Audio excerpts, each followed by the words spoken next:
14 months ago, I mentioned during my initial review of the Oculus Quest 2, I'm going to continue to call it the Oculus Quest even if they're putting a meta badge on it now, that it was not only the best headset in the budget or entry segment, but also hit well above its weight class, sharing features with high-end flagships such as the HTC Vive and Valve Index, such as camera pass-through to monitor your room, very accurate hand tracking, and haptic feedback in the controllers. However, after living with the Oculus Quest 2 for 14 months, I have to say one major Achilles heel or shortcoming of this headset is going to be the battery life. You're looking at about 2 hours of game time or 3 hours of video playback or being in some kind of a virtual environment that's not interactive like a game. I guess they had to cut costs somewhere. And I'm not really complaining because there is a vast aftermarket of third-party battery accessories. However, because of that fact, it is hard to dig through the trash to get to the gold. A lot of these third-party batteries are either a fire hazard, which is the biggest problem, or they lose their peak charge very quickly, meaning you'll have it 6 to 8 months and then all of a sudden you're charging this external battery constantly, or they're incredibly bulky and intrusive on the headset itself. You either feel a lot of weight on the back of your head, or it's not even attached to the head strap. It's some kind of external battery with a cord connected to you that you clip on your belt or something. No thank you. After several months of searching Amazon for a proper battery accessory, I think I finally found one I'm keeping.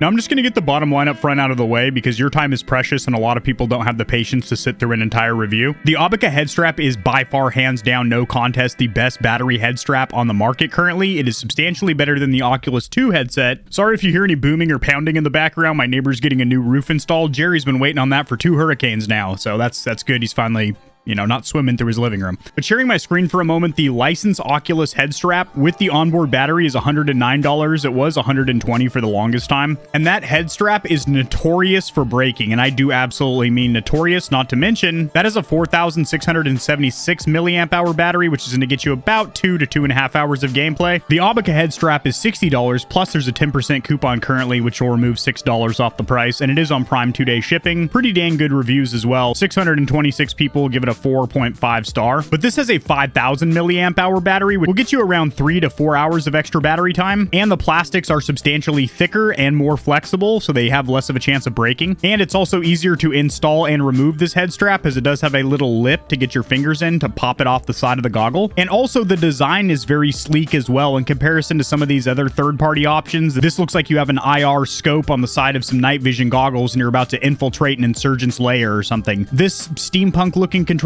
over here looks like it has a lot of moving and mechanical parts. Yes, it looks like it will give you a lot of adjustment, but that also looks kind of wild. Also, a quick note, Aubika does also offer a non-battery model as well for $35, plus of course a 10% coupon on there. So if you wanted to just get an aftermarket strap and then run an external battery, you can do that as well. On the unboxing table today, we have the Aubika Excellence, which is Aubika's head strap that has a self-sustaining battery. Now, in full disclosure, this product was sent for review, but this is going to be an honest, comprehensive review. So if there's any cons, shortcomings, or areas of improvement, you're going to hear about it. Not just for your knowledge as the consumer, but also so this company can make a better version their next go-around. Now, as for the packaging and included accessories, you do have a foam block in here, keeping your product safe for its travels to you. You do have a little cutout here, which looks like something should be in it, but it's not. However, this was factory sealed, as you saw me slice off the plastic, so I guess you could use this as a gardening tray to put some potted plants in here or something. That usually makes me nervous, seeing blank slots like that. You have your instruction pamphlet. This thing's a lot smaller than I thought. Unfortunately, I've heard that before. There's nothing underneath the plastic tray other than a silica gel packet or a desiccant packet. Make sure you properly dispose of this so children and pets don't get a hold of it. It will rob their lungs of oxygen.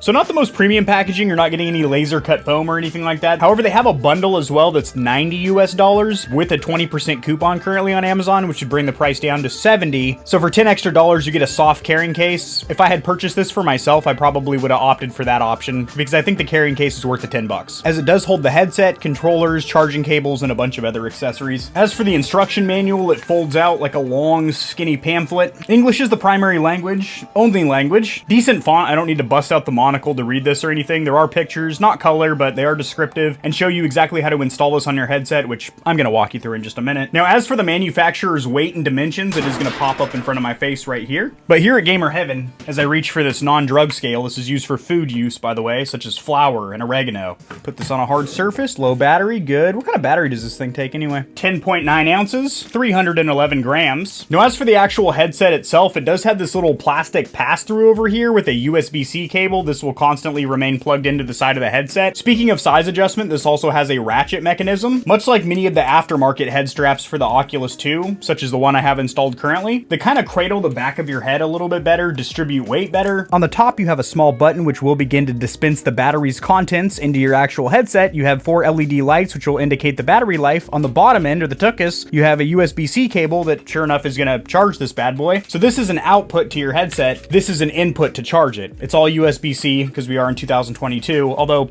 I have tested a lot of products here recently that are still using micro USB. Let's stop that immediately.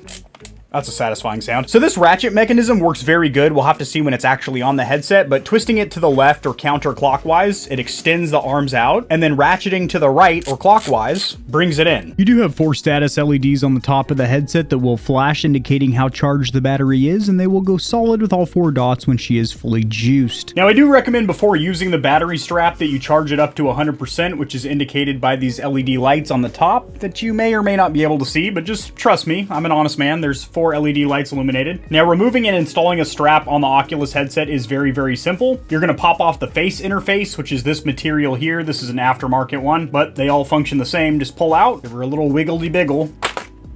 Okay, it's the sound of your headset breaking. Now go ahead and remove the Velcro strap from your stock headset, and then take your finger and pop off these side plates. Gotta use a little muscle, don't be afraid to break her. Might be a good time to wipe your lenses. Make sure you use a soft microfiber cloth and be delicate. But some photography lens cleaner works pretty good, and just use a microfiber cloth, give her a gentle brush. These lenses are very sensitive, and if they're scratched, they're not modular. You can't replace them, so you're pretty much screwed. So same exact process installing the new head strap. The instruction manual says to do the Velcro first, but I think it's actually easier to do the sides first, so that's what I'm going to do. Probably help if I had it right side up. There we go. Now this little cutout or trough is going to align with the headset mounting bracket, and you're just going to squeeze it until you hear a nice satisfying click. Same thing on the other side. Perfect. Then run your Velcro strap. Now, one of the things I really like about using a head strap with a built-in battery is the fact that it offsets or counterbalances the weight of the goggle itself, which actually makes it feel lighter. Even though you're adding weight, it makes it feel lighter on your head because instead of it being front heavy, it's more balanced, which I really do like. Now, I do wish that this clip right here adjusted a little bit further. It does slide back and forth, but only to right here, which I understand it's going to bump into the mounting bracket right here. But if they could add another little clip or tie back for the wire right here, I think that would clean it up a little bit. And then obviously you plug in the USB-C port to the side of the headset. I'm pulling back the excess wireage to back here because I don't want it touching my ears or anything, giving me a little tickle that might throw me out of the immersion. But I'll probably end up tying this down with some kind of a clip or clamp or something. Maybe a rubber band, I don't know. We'll get real technical here. So the back of the head strap is just rubberized. It would be nice if it had some padding in here, but it'll still be more comfortable than the stock Oculus strap, which is poop. Now you can still charge the headset through its stock USB-C port, but in order to do that, you'll have to unplug the external battery, meaning you won't get passed through to it. However,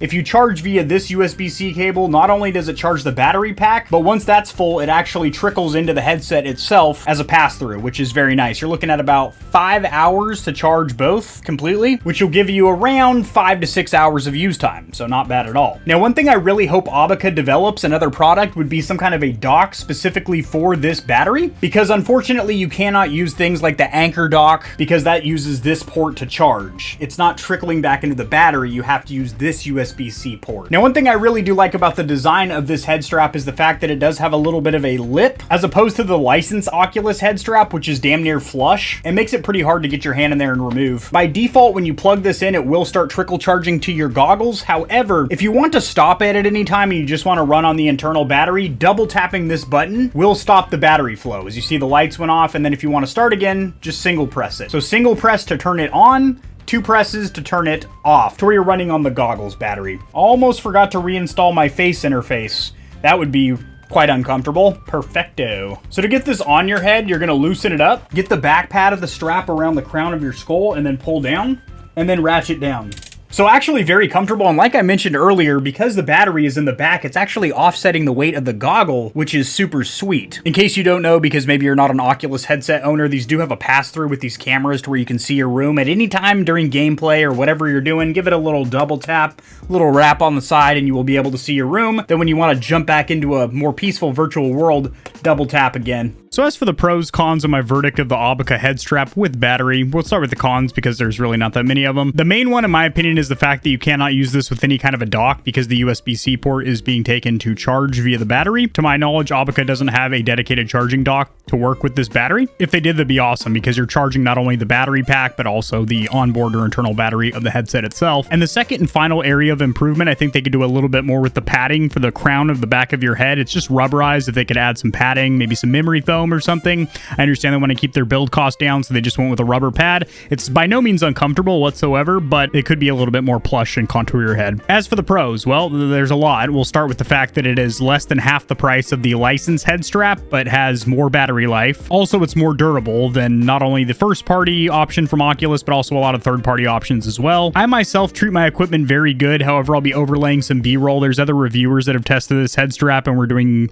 not necessarily torture tests. They're not unloading a Glock into it or freezing it and then trying to shatter it with a sledgehammer, but they are doing some flex tests, and it stood up very well. And that comes down to the fact that the plastics are not only thicker, but they're also a little bit more pliable and flexible. And the Oculus license strap has a terrible track record or reputation. It's almost the Microsoft Elite controller of the head strap world. It's just well known for a bad reason. Its reputation precedes it as being not the most reliable. And at what used to be $120, now $110, you don't want to be shelling that out multiple times. Also, it's very easy to install and remove this strap because they did leave a little lip for you to get your finger in there. Next, the adjustment is very good with that ratcheting head strap. Next up, the weight is perfect. It's not overly heavy, but it's just enough to counterbalance or offset the actual goggle or face mask. So that actually makes it feel lighter than it really is because your head's very well balanced. So my verdict, this is by far the best option, both third party or first party, when it comes to a head strap that does include an internal battery. I myself am not a fan of getting a head strap and then mounting a external battery pack or power bank to that. I like to have an internal. And of the third party options, this seems to be the best bang for buck or price to performance. And I will be using this on my Quest 2 headset for the foreseeable future. I will keep you updated if there's any issues, errors, it catches on fire while it's on my head, or it just stops charging or stops holding a charge. But in the meantime, it's pretty dang sweet.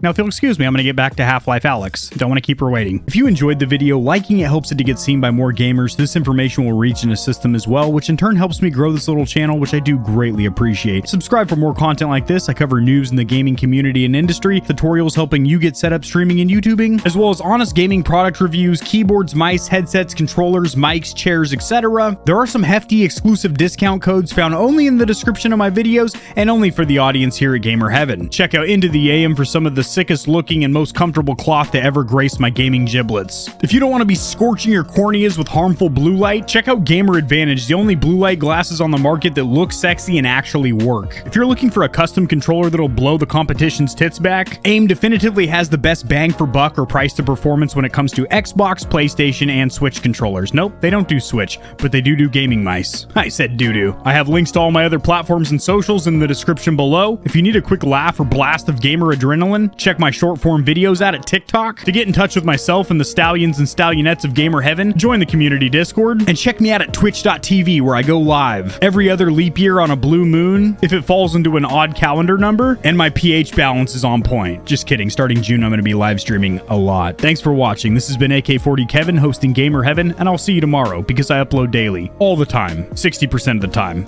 sometimes, most of the time. Peace.